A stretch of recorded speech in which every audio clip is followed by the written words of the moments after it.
Inside of today's video, we're going to be taking a look at 15 pro tips which are really going to help you improve inside of Brawl Stars. So whether you're a beginner, whether you're a casual, whether you're a masters player, or even whether you're an aspiring pro player. Yo, what's up guys, welcome back to a brand new video on the channel. A lot of these tips are going to be super useful, but not just super generic. You know, for example, how to double dash with Stu. That's not really going to help you out too much because that's literally down to ping and connection. So there's no point literally teaching you guys these useless mechanics. Let's jump into the good stuff. So if you like this content, make sure to subscribe to the channel. We're getting close to 300k. Let's jump into the first tip. The first tip is to do with super cycling. So this is really good, especially brawlers with hypercharges, because you can cycle through supers a lot easier in the hypercharge motion. But not only that, it's just really good with snipers. So the best example is with a brawler like Piper. So what you can do if you time it well is by the time you shoot out, you don't even need good ping, just making sure that you're jumping when your shot at Piper is with maximum range, and as the shot goes out, you can super whatever you want, and then by the time you land, even if you hit nobody with your super bombs, you're going to have a third of your super fully charged. This is also really helpful for brawlers like Surge, for example. So again, you don't need good ping, just making sure that you shoot and then super at the same time, and even if you don't hit anyone with your Surge super, you're going to have a third of your super fully charged. This is especially helpful for brawlers that you've probably seen already, like Fang and Carl. If you shoot your pickaxe and super at the same time, you're going to just charge through to your next super a lot easier. With Fang, you want to be making sure that you shoot the shoot and then super. That's going to help you with a lot of interactions. So there's a lot of other brawlers that can really help you charge your next super when you're already thrown one out. It's just going to enable you to win a lot more interactions. So now with tip number 2, I have always try and save 2 pieces of ammo, specifically when you play those snipers, but it's also super helpful when you're playing even brawlers like Colt and trying to hit as much shots as possible. So this is especially useful for players that are playing towards masters or even trying to get towards pro play. I see the bad mistake of, especially in high pressure situations, just by spamming your ammo out consistently, and it's not the way to do it a lot of times, because pro players or just good players know how to juke shots. They'll know, especially when you're really low on ammo, that you're just going to spam it out straight away, so it's predictable. But if you shoot 2 shots within the same time frame really quick after each other, you're more likely to hit one of those, great, or even 2 of those at the same time. That's going to be devastating and not give your opponents enough time to react. The reason why I really love this as well is because you're less predictable. I also like to shoot twice in pretty much the same direction, as it's extremely unlikely the opponent dodges the same technique twice in a row. So like, they're literally idiots if they're dodging the same pattern twice in a row. So again, one of those shots is going to hit a lot of time, and that's really crucial in a 1v1 fight, especially with snipers. With tip number 3, I think this is a golden tip, especially on maps like Bell's Rock, is to break your side of the map rather than the opponent's side of the map.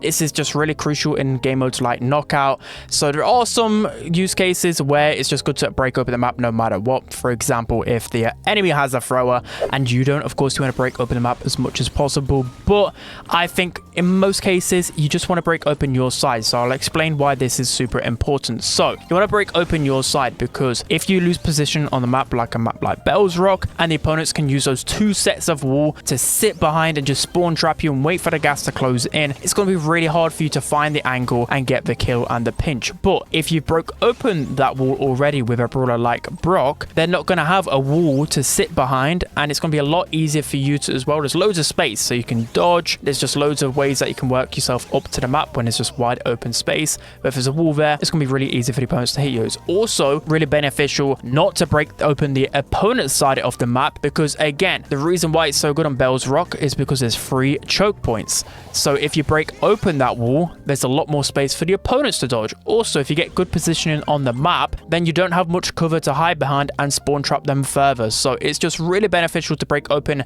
your side of the map rather than the opponent's. So with tip number 4, I think it's important to understand the mechanics of Wopeaking and how super broken it can be inside of Brawl Stars, especially in 1v1 interactions. So it's best to know this with brawlers that you probably know already. Meg, you've got Gale, Sandy, Buster, Brock. The 2 best ones in my opinion are Gale and Sandy. So of course Sandy's main attack can Wopeak pretty comfortably around pretty much every single wall. But the reason why this is so good is because it enables Sandy to cycle through supers quickly, you know, win those interactions and just be really annoying to face off against. The same with Gale. So the best example I can give with Gale is on a map like Undermine. There's just those straight walls which you are able just to shoot your main projectile literally straight at it, and it will split off, but those projectiles will pretty much always hit the opponent that's hiding behind that wall. It may only deal like one projectile worth of damage, but that's going to add up over time, especially if you're constantly wall peeking and the opponent can't hit you, but you can hit them. Of course, that's going to be a good thing. So practicing this with Gale, Sandy,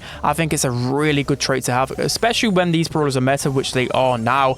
It just enables you to, of course, win every interaction. So now moving into the bonus tip, or just kind of a tip in general. I don't even think it's the most useful, but I thought it's very applicable because, of course, we love Hank's milk. So if you guys didn't know already, with Rodeo Hank, your main attack can actually cover a lot of things. So it can cover either just your teammates running up, it can cover nanny heads and all sorts. I don't know if it's the most beneficial. I think it could actually work in combination with Nanny, and I think it could be pretty toxic if Hank ever becomes meta, but the problem is Hank is absolutely terrible unless I'm playing it, of course. So I don't know how useful this tip is, but I just think it's funny, seeing as we're literally the milkman. With tip number 6, we have some tech with Sprout. So you guys probably know a bunch of other tech in terms of dodging supers with Sprout super. I think this can sometimes come in clutch, but only rare use cases in competitive. I've only seen it used a handful of times, whereas this one is super important and you can use all of the time. So of course we know some tech with Sprout, for example, bouncing off walls to longer your projectile, but I think this is a super important one, especially on some maps. So with Sprout,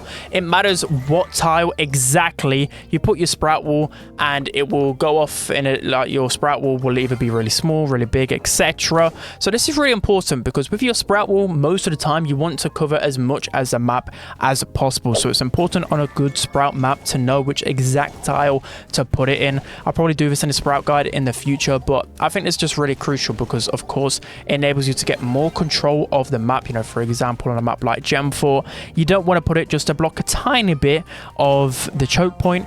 You want to make sure that it's blocking a lot of the map, so it's forcing the opponent all the way back and enabling you to get more control. Why wouldn't you want more walls on the map? So I don't think that's, again, a thing that many people talk about, but it's definitely essential for Sprout. The next tip is to do with pressure. So I probably spoke about this a few times in my videos already, but I think there's a key way to highlight it, especially on a couple of maps in particular. So the best way to highlight it is on maps like Kaboom Canyon and Safe Zone. So think of Kaboom Canyon, there's that little pocket in the left top corner, or maybe even the right side as well. If you can get a brawler like Carl, or just any brawler that can deal damage to the safe, you're going to be able to force your opponents out to pinch you. So another good example is Nanny with the teleport. A lot of people just use the Nanny head, teleport into that corner, and it's going to be really easy for you to get safe damage, whilst the opponents literally can only get you out if they enable a pinch. Of course, that pinch is then going to mean 2 players on the opponent's team is going to be forced on trying to take you down, which then means that you have a 2 versus 1 situation with your other teammates onto the other opponent.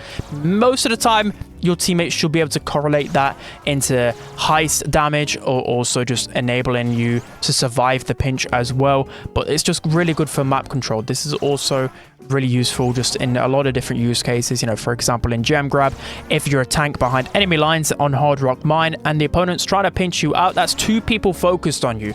That should give the gem carrier enough time to collect some gems and your other lane to push up the map as well. So even if it doesn't seem like you're doing a lot, if you're taking the aggro from 2 out of the 3 players in the lobby, you're actually doing a lot for your team. Tip number 8 is understand lane switching, especially at the beginning of the game. So when you load in and you see that brawler screen, that's where the opponents are spawning in on the map. So of course, if you're playing a brawler that's highly suspect to get encountered, for example like Edgar, Buzz, any assassin kind of, that's the biggest one. If you see like a Shelly on your screen, making sure that you're on the opposite side of the map from where that Shelly spawned for the most part. Sometimes the opponents can switch lanes wherever else, but it's going to give you a better chance because, of course, if you start off the map in the game really well, that's going to further your chance of winning.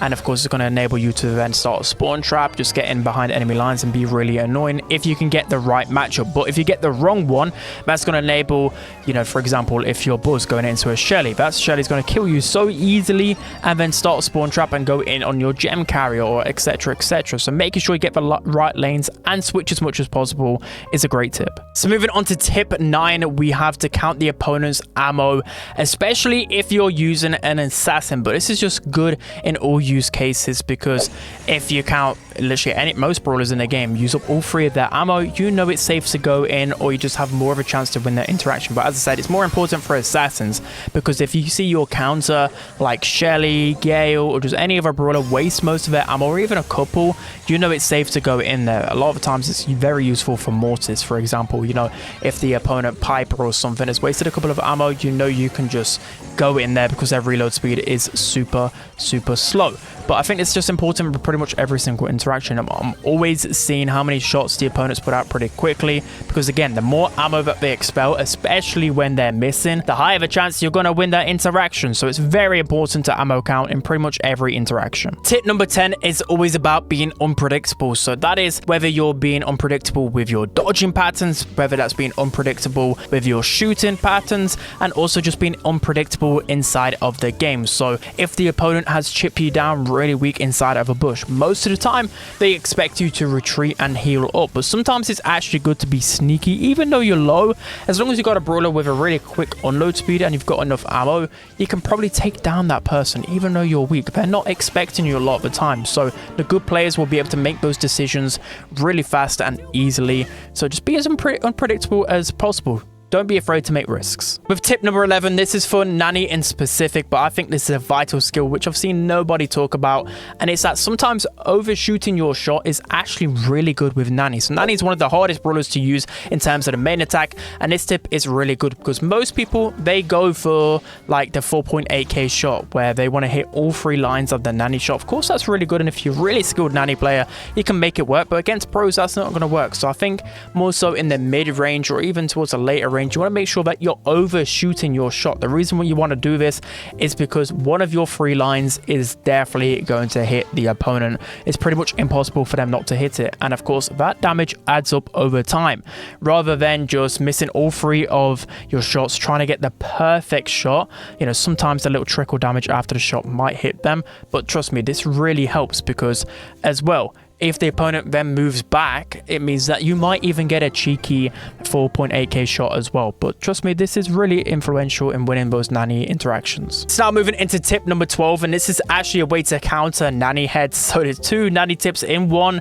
But again, this is one that I've not seen anyone really speak about on YouTube. So with Nanny, the way to dodge Nanny peeps is actually super simple in my head. So in my head, a lot of the times is that you actually want to try and confront the Nanny head, especially when it's towards the beginning stage. Of course, as the Nanny peep goes on, the faster it gets, and it lasts 10 seconds. So if you know it's super fast, you can't really do this. But for the most part, especially in that first interaction when the Nanny peep tries to get you, if you turn anti-clockwise and turn into it in that motion, the Nanny peep won't be able to turn fast enough. It won't. So I actually think for years now, I've used this and I pretty much never get hit from Nanny heads. There will be the rare circumstance where it will hit me, but doing this, especially in a 3v3 situation, it can enable you to just dodge those Nanny peeps, waste their Nanny head, and trust me, you don't want to get hit by it because it can make you one shot and lose the game. So I think this tip is essential and it will help you dodge Nanny peeps and just be a lot more aggressive on the map. With tip number 13, it's actually all about auto aiming. So you're probably wondering, well, auto aim, isn't that for noobs? Isn't that what noobs do? I know a lot of the time it's better to manual aim as much as possible, but auto aim can actually be really good. You'll know this because I literally won world finals through auto aiming. I was playing on a tiny phone screen and I was smashing the auto aim button as much as possible, but it really helped me with brawlers like Rico, for example, like Jean. I'm not afraid to admit it, auto aim did carry me to that world championship, but I'm being serious. There's a lot of auto aim effective brawlers.